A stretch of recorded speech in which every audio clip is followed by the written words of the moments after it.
বিসমিল্লাহির রহমানির রহিম।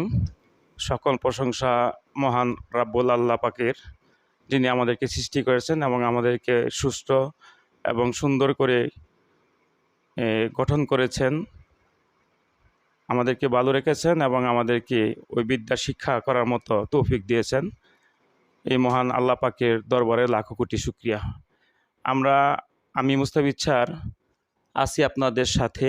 আগে আমাদের এসএসসি 2025 শিক্ষার্থীদের জন্য জেনারেল ম্যাথের ফার্স্ট পেপারের আমরা শিক্ষামূলক একটা ভিডিও আপলোড করেছিলাম, যেখান থেকে আমরা কোন কোন চ্যাপ্টারগুলো সিলেক্ট করব, কোত্থেকে প্রশ্ন করব, সেই আলোকে আমরা আগে দেখছিলাম ওই ভিডিওতে।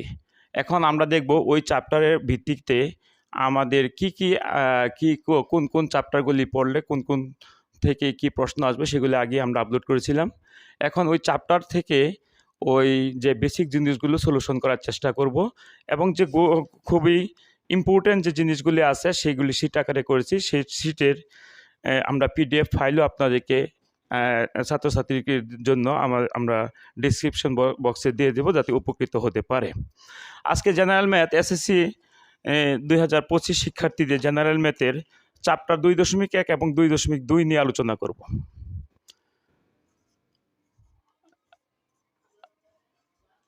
এস 2025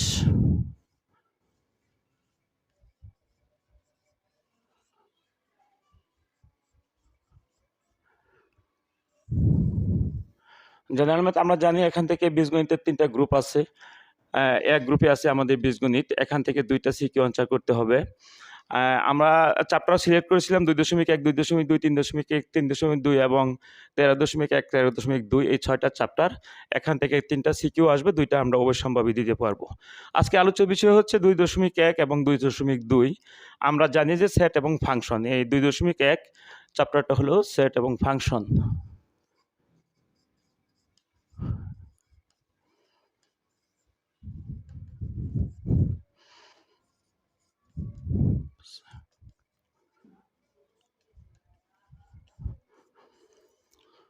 সেট ফাংশন শিক্ষার্থীরা অত্যন্ত সহজ চ্যাপ্টার এবং সহজে এন থেকে একটা সিকিউ আনসার করা যায়। কিন্তু আমি দেখলাম যে অনেক শিক্ষার্থীরা 10 বছর 5 বছরের বিগত প্রশ্নগুলো ঘাটে প্রশ্নের আনসার বের করার চেষ্টা করে, আনসার করে, এগুলি মনে পড়লে সাফিসিয়েন্ট। কিন্তু না, তোমরা একটু লক্ষ্য করবা যে আমরা দেখি যে 10 বছরের প্রশ্নের মধ্যে দেখবা যে খুব কম প্রশ্নে মিল আছে এক বছর থেকে আরেক বছরের প্রশ্নগুলি। 10 বছরের প্রশ্ন ঘাটলে দেখবা যে প্রতি বছর এক বছর না, এক বছর পরে প্রশ্ন খুবই রেয়ার মিল পাওয়া যায়। 2-4 বছর পরে পরে একটা প্রশ্ন এরকম মিল পাওয়া যায়। কিন্তু এর থেকে যদি আমরা বেসিক জিনিসগুলি ভালোভাবে জানতে পারি, তাহলে আমরা সহজে আনসার করতে পারবো। এখানে 2.1 এবং 2.2 এর চ্যাপ্টারের যে ম্যাথগুলি আছে, সেখানে একটা সেট দেওয়া থাকে, সেটের মধ্যে কতগুলি উৎপাদকও দেওয়া থাকে। তাহলে আমরা যদি এখানে আনসার করতে যাই, তাহলে এই উৎপাদকগুলি আমাদের জানতে হবে। উৎপাদকগুলি না পড়লে আমরা এখান থেকে মানবে। যেমন এক্সাম্পল, একটা যদি একটা সেট হয়, A equal to x such that X belongs to N এবং X square minus 5x plus 6 equal to 0। As for example এরকম একটা সেট দেওয়া আছে। এখন যদি আমরা এই উৎপাদকটা করতে না শিখি, মিডল ফ্যাক্টরটা যদি না পারি, তাহলে এ সেটটাকে আমরা নির্ণয় করতে পারবো না, তালিকা পদ্ধতিতে প্রকাশ করতে পারবো না। যদি এ না পারি, তাহলে বি এবং সি কোনো অঙ্কই আমরা করতে পারবো না। সেক্ষেত্রে আমরা মিডল ফ্যাক্টরে, অনেকগুলি মিডল ফ্যাক্টর দেওয়া আছে এখানে শিটে, 10-12টা মিডল ফ্যাক্টর আমি করে দিয়েছি। এই নিয়মগুলি আমরা যদি ফলো করি, তাহলে যে কোনো মিডল ফ্যাক্টর আমরা করতে পারবো। তাহলে এখানে আমরা দেখি, যদি এই সেটটাকে মিডল ফ্যাক্টর করি, এখানে x square minus 5x plus 6 equal to 0, এটা হলো মিডল ফ্যাক্টর। তাহলে আমরা জানি যে এখানে এটা সহগ হলো 1, তাহলে 6 একে 6, 6 ভাঙ্গিয়া কত বানাইতে হবে? 5 বানাইতে হবে। 3 এবং 2, 3 দুগুণে কত? 6। তাহলে x square minus 3x minus 2x plus 6 equal to 0। এখান থেকে যদি এক্স কমন, দূরে থেকে এক্স কমন গেলে এক্স মাইনাস 3, মাইনাস 2 কমন গেলে এক্স, প্লাসে মাইনাসে মাইনাস 3 ইকুয়াল টু কত? 0। দূরে থেকে একটা নিলে এক্স মাইনাস 3 আর হইলে কত? X minus 2 equal to 0। তাই হয় x minus 3 equal to 0, x equal to 3, অথবা x minus 2 equal to 0, x equal to কত 2। তাইলে এই যে সেটটা এ সেটটা হলো 2 এবং কত 3। এরকম একটা উৎপাদক আমাদের আসতে পারে যদি সম্ভাবনা আছে। তাহলে আমাদের ওই শীটের মধ্যে আমাদের 10-15টা উৎপাদকের নিয়ম দেওয়া আছে, মিডল ফ্যাক্টর সহ অন্যান্য। এই টার্মগুলি আমরা পারলে উৎপাদক করতে পারবো।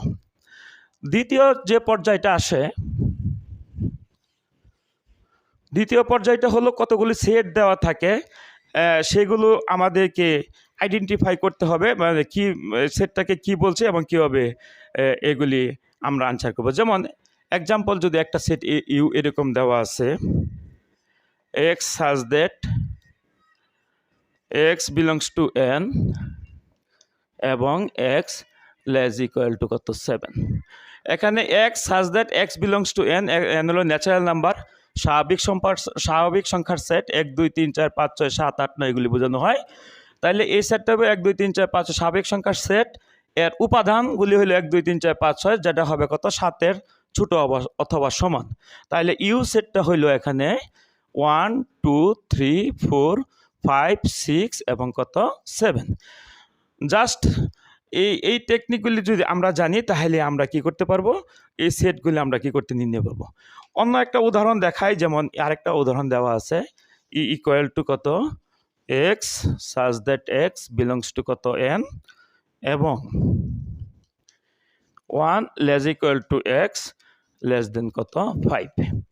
সেই সেটটা স্বাভাবিক সংখ্যার সেটের উপাদানগুলি স্বাভাবিক সংখ্যার সেট, যার উপাদানগুলি কি হবে একের চেয়ে বড়, উপাদানগুলি হবে 1-এর চেয়ে বড় অথবা সমান এবং 5-এর থেকে ছোট। সেই ক্ষেত্রে ই সেটটা হবে ইকুয়াল টু সেটটা হবে তাহলে 1 2 3 4 5-এর চেয়ে কত ছোট, এই পর্যন্ত 5 থেকে ছোট। যদি লেজর ইকুয়াল থাকতো, এখানে লেজর ইকুয়াল থাকতো তাহলে 5ও হইতো, যেহেতু লেস দেন আছে 5-এর চেয়ে ছোট, তাহলে এক্সের উপাদানগুলো হবে 1 2 3 4। আমরা পরবর্তী পৃষ্ঠায় আসি। আমরা এখানে আরও কিছু সেট আমরা দেওয়া আছে, যে সেটটা হলো এইরকম আমাদের কতগুলি সেট দেওয়া থাকবে, সেটি আইডেন্টিফাই করতে পারলেই, তালিকা পদ্ধতিতে আমরা লিখতে পারলে আমরা অঙ্কগুলি করে ফেলতে পারবো। দ্বিতীয়ত আরেকটা সেট আমরা দেখি, এখানে দেওয়া আছে যেমন I equal to x belongs two কত জেড সাজ দ্যাট -1 থেকে এক্স বড় 6-এর থেকে ছোট। এখানে জেডটা হইলো পূর্ণ সংখ্যার সেট, আমরা জানি জেডটা হইলো কি পূর্ণ সংখ্যার সেট। তাহলে জেড সেটটা এরকম হবে, জেড সেটটা হবে -ইনফাইনাইট থেকে, যেমন -3 -2 -1 0 1 2 3 আবার ইনফাইনাইট পর্যন্ত, এইরকম সেটটা হইলো আমাদের জেড। সেই ক্ষেত্রে আমাদের আইডেন্টিফাই করতে হবে যে জেড সেটটা কি, তার উপাদানগুলো মাইনাসও আছে প্লাসও আছে। তাহলে সেই উপাদানগুলি হলো -1-এর চেয়ে বড়, ওই যে -1 1-এর চেয়ে আমাদের বড়, এদিকে যত সংখ্যা আসবে সব হলো ছোট, আর ওইদিকে যত যাবে সেগুলি হলো বড়। তাহলে সেটটা হলো -1-এর চেয়ে বড় অথবা সমান, তাহলে -1 হবে 1-এর চেয়ে বড় অথবা সমান হলো, তারপর হবে 0, তারপর হবে 1, তারপর হবে কি 2, তারপর হবে কত 3 4 5 এবং কত 6।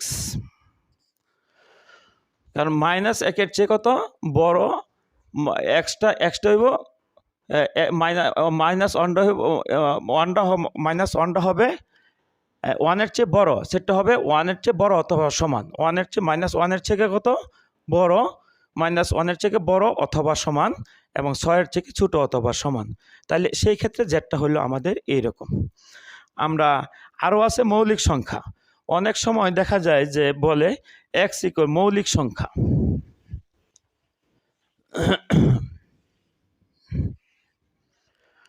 যেমন একটা সেট আমি এরকম একটা সেট দিয়েছি এখানে, এক্স সাজ দ্যাট এক্স মৌলিক সংখ্যা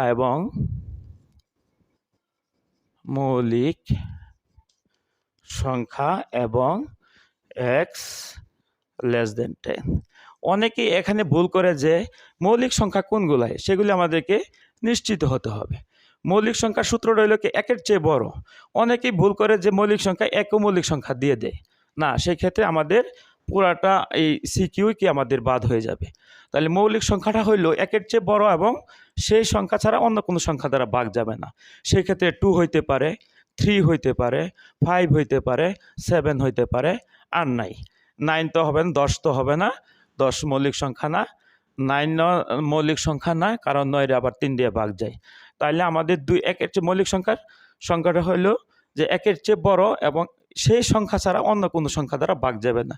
এটাকে 2 দ্বারা ছাড়া ভাগ যায় না, এটাকে 3 ছাড়া অন্য কোনো সংখ্যা দ্বারা ভাগ যায় না, 5 ছাড়া অন্য কোনো সংখ্যা দ্বারা ভাগ যায় না, এবং 7 ছাড়া অন্য কোনো সংখ্যা দ্বারা ভাগ যায় না।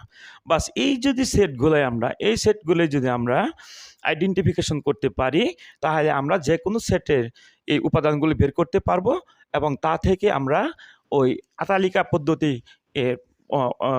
পদ্ধতিগুলি লিখতে পারবো। সেই ক্ষেত্রে পরের যে প্রমাণগুলি আছে সেগুলি একদম আশা করি সবাই পারবা। সেই জন্য যেমন প্রমাণ করো এ ইউনিয়ন বি পূরক ইকুয়াল টু এ পূরক ইন্টারসেকশন বি পূরক, এরকম আসতে পারে। অথবা এটার কোনো শিওর নাই কি আসে, অথবা যদি একটা P union R equal to P minus কত R union R minus P union equal to P intersection R প্রমাণ কর, এটাও আসতে এরকম মানে এরকম প্রমাণ আসতে পারে। তাহলে যদি আমরা আগের ওই সেটগুলি যদি আইডেন্টিফিকেশন করে তালিকা পদ্ধতি লিখতে পারি, তখন এটাকে আমরা বাম পক্ষ ডান পক্ষ ওই মান বসায় প্রমাণ করা খুব ইজিলি বিষয়। দ্যাটস এনাফ, ওইটা পারলেই আমরা সবাই পারবো। পরবর্তী যে ইম্পর্টেন্ট জিনিস সেখানে থাকে সেটা হইল তালিকা পদ্ধতিতে প্রকাশ করে এবং ডোমেইন রেঞ্জ এবং নির্ণয় কর। অথবা আরেকটা জিনিস আছে যে সি এর উপাদান সংখ্যা একটা সেট দেওয়া থাকলো, যেমন সি এখানে দেওয়া আছে, এখানে সি আছে b equal to x such that x জোড় সংখ্যা এবং এক্স লেস ইকুয়াল টু কত 6 আর সি ইকুয়াল টু হলো বি পূরক। আচ্ছা, এখানে প্রশ্নটা আছে পি অফ সি নির্ণয় করো। পি অফ সি নির্ণয় করো এবং দেখাও যে সি এর উপাদান সংখ্যা এবং দেখাও যে সি এর উপাদান সংখ্যা সি এর উপাদান সংখ্যা 2 টু দি পাওয়ার n কে সমর্থন করে। খুব ইজি একটা রুলস, ইজি। এখানে আমাদের বি সেটটা হইলো, তাহলে আমরা যদি দেখি যে এখানে কি, এখানে বি সেটটা হইলো জোড় সংখ্যা এবং 6-এর চেয়ে ছোট এবং সমান। জোড় সংখ্যা হইলো তাহলে কত 2 আছে, 4 আছে, 6-এর চেয়ে ছোট অথবা সমান, তাহলে 6ও আছে আমাদের। সি আছে বি পূরক, তাহলে এখানে ইউ আমাদের দরকার আছে। এই ইউ হইল এখানে এই সেটটা হইল ইউ, এটা বি এবং ইউ সেটটা দেওয়া আছে, ইউ এরকম দেওয়া আছে such that x belongs to n এবং x less equal to 6। সেই ক্ষেত্রে তাহলে ইউ সেটটা হইল কত, তাহলে ইউ সেটটা হইল কত, ওই যে স্বাভাবিক সংখ্যার সেট এবং 6-এর চেয়ে ছোট অথবা সমান, তাহলে 1 2 3 4 5 এবং কত 6। এখন যদি বলে সি ইকুয়াল টু কত বি পূরক বা বি প্রাইম, তাহলে আমরা কি নির্ণয় করতে পারি, সি ইকুয়াল টু কত, সি ইকুয়াল টু বি পূরক, অর্থাৎ মানে কত ইউ মাইনাস কত বি। ইউ এর মান হইল কত 1 2 3 4 5 এবং 6 মাইনাস বি এর মান হইল 2 4 6, 2 4 এবং 6। 2 এবং 4 6 যদি বাদ দেই, এখান থেকে যদি বাদ যায়, টার্মটা বাদ যায় 2 4 এবং 6, তাহলে থাকে 1 3 5, 1 3 এবং কত 5। এই সি সেটটা হলো, সি সেটের উপাদান হলো 1 3 এবং কত 5। তারপর আমাদের কি বলছে যে পি অফ সি নির্ণয় করো। সি সেটের উপাদান হলো কত 1 3 5, তাইলে আমাদের সি সেটটা হলো, সি হইল 1 3 এবং কত 5। তারপর বলছে যে P of C power set, power set মানে এই সেটটাকে কয়টা উপসেটে বিভক্ত করা যাবে সেটার সূত্র আমরা জানি 2 to the power n। n হলো উপাদান সংখ্যা, তাহলে উপাদান হলো 1 2 3, তাহলে 2 কিউব মানে 8। এই সেটটাকে বাংলা 8টা সেটে রূপান্তর করা যাবে।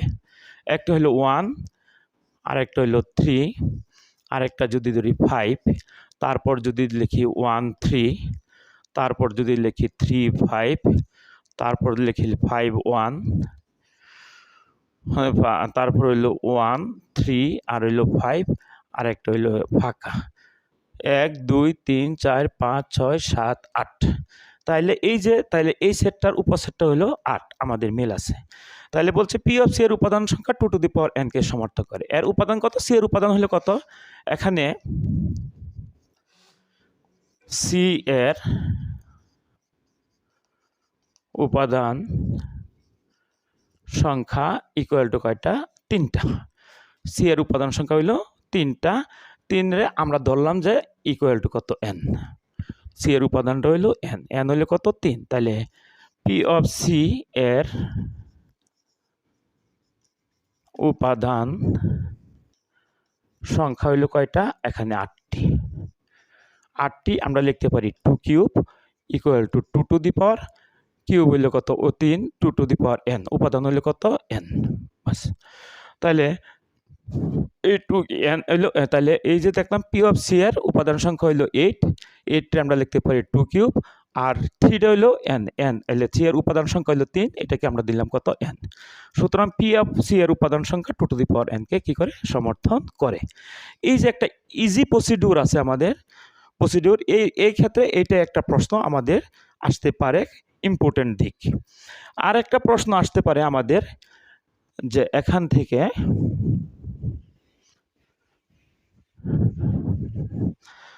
যেমন একটা সেট আমরা এখানে নির্ণয় করলাম,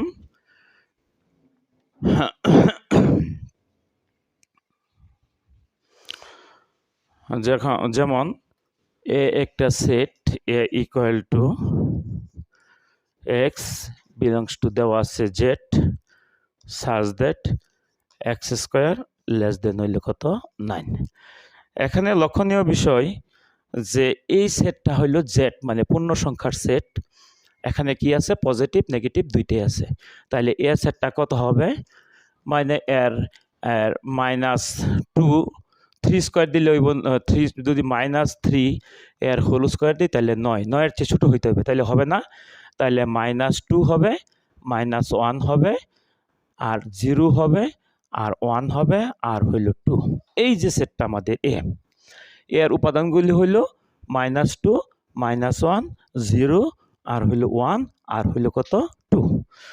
তাহলে এখানে এস একটা সেট দেওয়া আছে যে S equal to X Y such that X belongs to এ,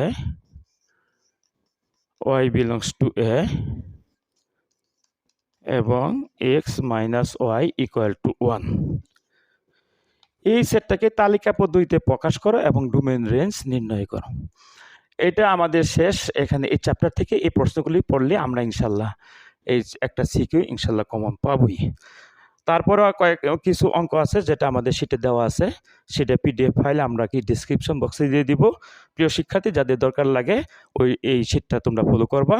ইনশাল্লাহ থেকে আশা করা যায় যে এখান থেকে সিকিউ ফসকানোর কোনো অবকাশ নাই। তাহলে এই যে সেটটা দেয়, এক্সের উপাদানগুলি কার মধ্যে আছে? এর মধ্যে আছে। ওয়ের উপাদানগুলিও কার মধ্যে আছে? এর মধ্যে আছে। সেই ক্ষেত্রে আমরা এই যে এই সেট থেকে কি পাই? আমরা কি পাইলাম? এর উপাদানগুলি পাইলাম এ ইকুয়াল টু -2 -1 0 1 এবং 2। তাহলে সেই ক্ষেত্রে এক্স এর বর্ণিত সেট থেকে পাই কি?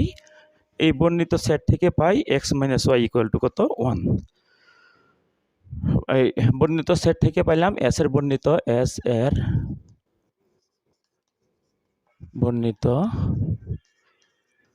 সেট হতে পাই X minus Y equal to 1 বা -y equal to 1 minus X. যেহেতু সামনে মাইনাস আছে অ্যাভয়েড করে দিব, মাইনাসটাকে ওয়াই মাইনাস দ্বারা গুণ করে দিব, তাহলে হবে এক্স মাইনাস 1। এখন ওয়াই এর উপাদানগুলি এর মধ্যে আছে, এক্স এর উপাদানগুলি এর মধ্যে আছে, এর মধ্যে আছে।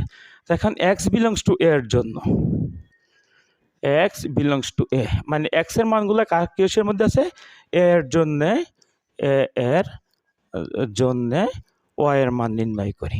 ওয়াই এর মান নির্ণয় করি। এরকম একটা ঘর যদি আমরা আঁকি,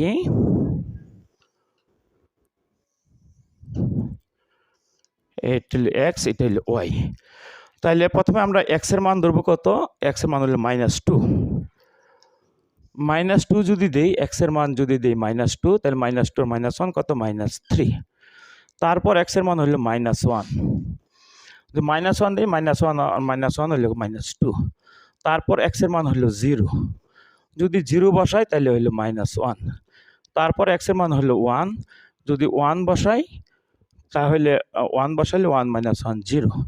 তারপর এক্স এর মান হলো 2, যদি 2 বসাই 2 - 1 = 1।